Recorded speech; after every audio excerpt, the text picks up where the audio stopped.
Blast focus 2024 के दौरान plastics machinery manufacturers association of India के प्रेसिडेंट तुषार पारीक से प्लास्टिक्स टुडे के संपादक शिवेंद्र प्रकाश द्विवेदी ने विभिन्न पहलुओं पर खास बातचीत की। आइए सुनते हैं। हमारे साथ हैं plastic machinery manufacturers association PMMI के चेयरमैन तुषार पारीक जी। अभी हाल ही में PMMI के चेयरमैन बने हैं। आप इससे पहले GSPMA के भी प्रेसिडेंट रह चुके हैं।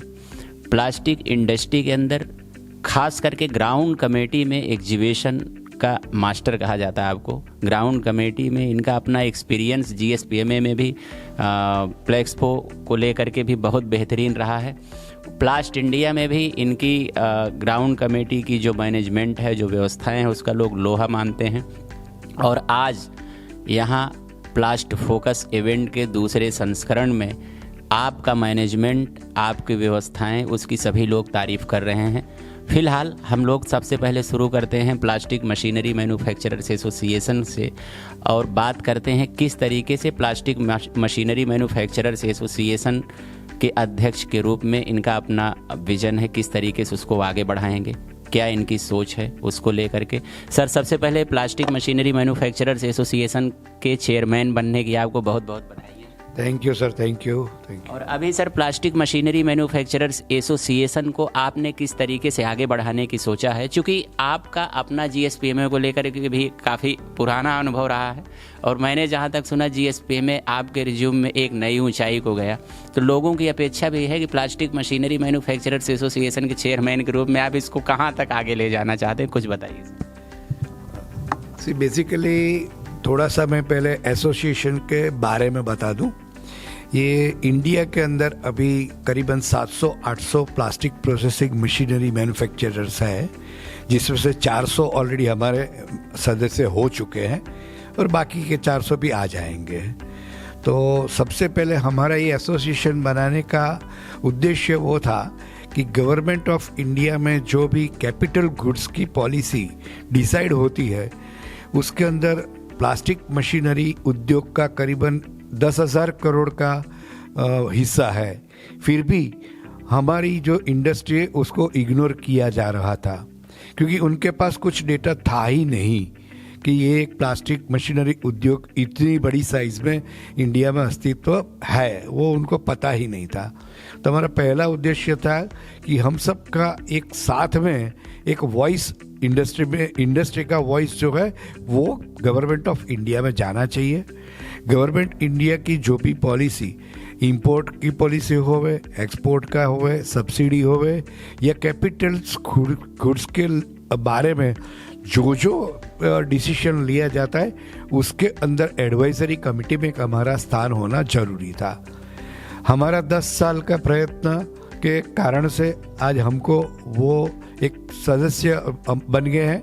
तो जब भी नीति आयोग में से हमको रेगुलरली बुलाया जा रहा है और जो समस्याएं हमारी ये मशीनरी उद्योग, प्लास्टिक मशीनरी उद्योग जो प्रॉब्लम फेस कर रही है और उसका ग्रोथ जो होना चाहिए उतना नहीं था, तो उसका विकास के लिए क्या किया जाए, वो सब योजनाएं गवर्नमेंट के सहकार से आज अभी हमको सपोर्ट मिल रहा है। एक उदाहरण के तौर पे मैं बोलूँगा कि जो अलग अलग कंट्री से प्लास्टिक प्रोसेसिंग मशीन्स जो एकदम चीप आ रहे हैं, वो हमारे उद्योग को मार देता है। आज जो हमारी कैपिटल इन्वेस्टमेंट जो है मशीनरी उद्योग का, उसका 50 से 60% ही हम लोग कैपेसिटी यूज़ कर रहे हैं, क्योंकि जो सस्ता घटिया सेकंड हैंड मशीन्स जो आ रहे हैं उनको हम लोग कॉम्पीट नहीं कर रहे हैं। तो वो जब सरकार श्री का ध्यान हमने उसके तरफ केंद्रित किया, तब उनको पता लगा कि many big revenue is being lost because of this import. तो अभी उन लोगों ने 10 साल के हमारा आने के बाद वो 10 साल तक कुछ इक्विपमेंट्स के ऊपर एंटी डंपिंग ड्यूटी डाल दी थी, जिसके कारण से सरकार की रेवेन्यू भी बढ़ गई थी। अभी टेम्पररी उनका पॉलिसी की वजह से, WTO की वजह से वो पॉलिसी हाल में वो नहीं लागू पड़ रही है, जिसको वापस लाने के लिए हमारे प्रयत्न चालू है और बहुत जल्दी से उसका परिणाम भी देखने को मिल जाएगा। दूसरा एक ऐसा था कि जो प्लास्टिक इंडस्ट्री जो है, तो प्लास्टिक का कंपोनेंट्स 38,000 करोड़ रुपए का कंपोनेंट्स प्लास्टिक की चीज़ें वो लास्ट ईयर इंपोर्ट हुई। तो गवर्नमेंट इंडिया ने हमको टास्क दिया कि ये साल हमको सिर्फ 10% उसको कम करना है। That means it is 4,000 crore. तो अगर 4,000 करोड़ रुपए की प्लास्टिक की जो प्रोडक्ट है, चीज़ें हैं, उसका इंपोर्ट कम करने के लिए मशीन्स चाहिएगा। हमने बोला कि मशीनरी उद्योग तो तैयार है, लेकिन जो आपकी इंपोर्ट की जो पॉलिसी है उसकी वजह से हमारा जो प्राइस है वो और इंपोर्ट का प्राइस है वो पड़ता नहीं खाता है प्रोसेसर को। तो उसके कारण से उन लोगों ने हमें इनवाइट किया कि आप कुछ स्टैंडर्ड बनाओ।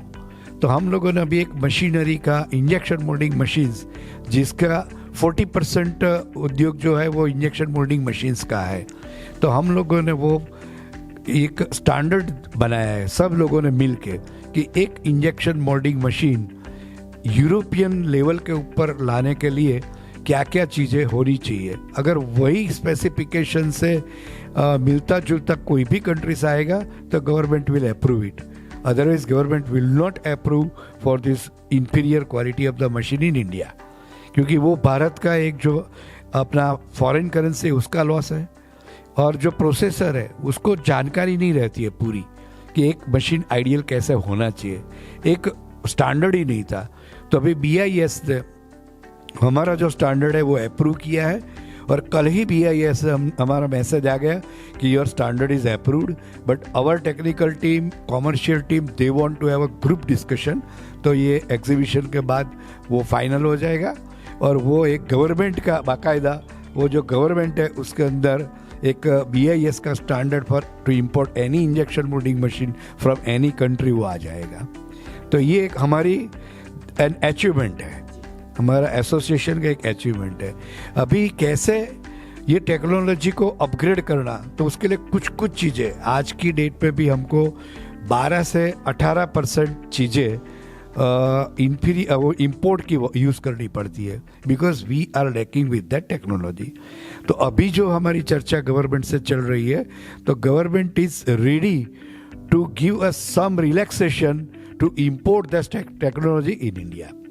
तो अगर वो जो सहकार मिल गया तो उसके बाद वो टेक्नोलॉजी भी इंडिया में डेवलप होगी। मेक इन इंडिया का ऑनरेबल प्राइम मिनिस्टर का जो एक सपना है वो जल्दी से साकार होगा, और एसोसिएशन के लिए भी ये एक डेवलपमेंट, एक अपग्रेडेशन का एक स्टेप रहेगा। तो एसोसिएशन में हम सब साथ मिलके हमारा एक आवाज़ से हमारा जो मांग है, हमारी जो रिक्वेस्ट है, विनती है, मांग तो नहीं है विनती है, वो गवर्नमेंट ऑफ इंडिया तक पहुंची है, और गवर्नमेंट उसके ऊपर ध्यान देती है और एक्शन भी लेती है। हर रोज गवर्नमेंट के अलग अलग डिपार्टमेंट से सीनियर लोग, डिसीजन मेकर लोग आ रहे हैं। अभी भी जब इंटरव्यू चालू है, नीचे DCPC से काफ़ी लोग आए हुए हैं जो घूम रहे हैं, जो सबको पूछ रहे हैं कि what is your expectation from the department और फ्रॉम गवर्नमेंट ऑफ इंडिया, जिसका इम्प्लीमेंटेशन के लिए वो हर महीने हमारा एक बार मीटिंग होती है, चर्चा होती है, और वो उच्च स्तर की चर्चा होती है, जिसका एग्जीक्यूशन की समरी भी अगले चर्चा होती है, उसका कहाँ तक आया उसका समरी भी हमारे पास आ जाती है। तो गवर्नमेंट ऑफ इंडिया के सहकार के साथ, एसोसिएशन का मेंबर्स के सहकार के साथ हम लोग बहुत जल्दी से आगे बढ़ रहे हैं, और डेवलप कंट्री को जो जो चीज़ें मिल रही है वो सब पर्याप्त हो जाएगी बहुत टूक समय में। Thank you sir. प्लास्ट focus exhibition के बारे में आप क्या कहेंगे? इसकी तैयारियां किस तरीके से रहीं, और अभी 2 दिन बीत चुका, तीसरा दिन है, तो विजिटर का रिस्पांस किस तरीके से मिल रहा है?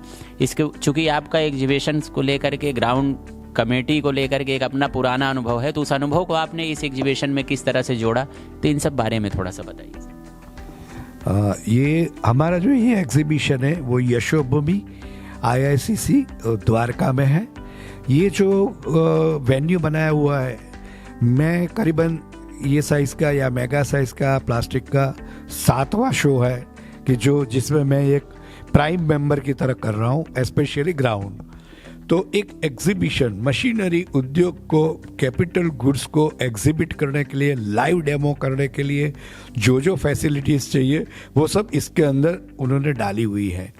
सिर्फ ये वेन्यू फर्स्ट टाइम इतना बड़ा शो के लिए यूज हो रहा है, तो छोटी छोटी चीज़ें जो है वो आप सरफेस पे आती है, and they are also responding us very fast and they are putting it to the requirement as soon as possible.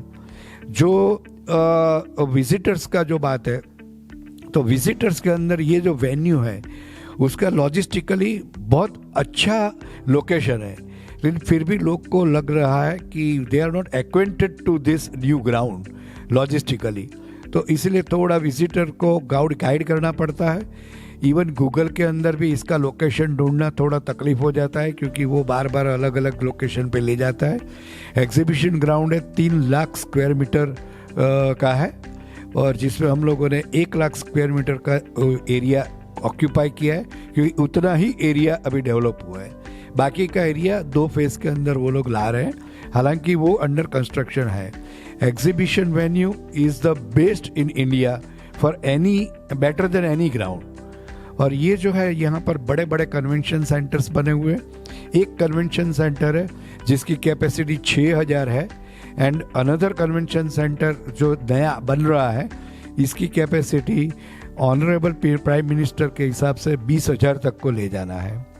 तो यहाँ पर मेगा इवेंट्स होगा। G20 अभी समिट का जितनी मीटिंगें थी वो सब यहाँ पर ही हुई थी, and all our delegates, they have come outside the India, they have praised the ground because almost all facilities are there. Mobility of the machines or जो mobility of the visitors, it's very very spread out and very excellent. सिर्फ signages जो है वो signages थोड़ी कम पड़ रही है, जो हालांकि हम लोग वो हो सके उतनी बढ़ाने की कोशिश हर रोज कर रहे हैं। 2 दिन के अंदर जो विजिटर्स आए, विजिटर्स को कोई तकलीफ नहीं है, क्योंकि जो मेट्रो है या एरो सिटी से जो मेट्रो है वो यहाँ पर फोयर जो फोयर में रजिस्ट्रेशन होते हैं उसके बेसमेंट में ही उसका एग्जिट है। तो मेट्रो सिटी से सीधा जो निकला वो वेन्यू के अंदर ही आता है, तो उसको और कोई ढूंढने का प्रॉब्लम नहीं आता है। और यहाँ पर करीबन 10,000 कार का पार्किंग है बेसमेंट के अंदर, बेसमेंट लेवल 1, 2 एंड 3 है। तो विजिटर या एग्जिबिटर और फिर जो लॉरीज आती है मशीनरी को लेके, उनका अनलोडिंग का parking, everything is all facilities is set right. So people are happy, visitors are happy, exhibitors are happy, and we being an organizer, we are most happy people. Thank you. Thank you sir. यहाँ के जो visitors हैं या exhibitors हैं उनको कोई message आप देना चाहेंगे? जरूर सर, मैं ऐसा सोच रहा हूँ, see my experience in this plastic field is almost of 55 years, और मैंने देखा है कि प्लास्टिक इंडस्ट्री जो है उसका ग्रोथ डबल डिजिट में हो रहा है। This is only the industry where the growth is so rapid and so consistent.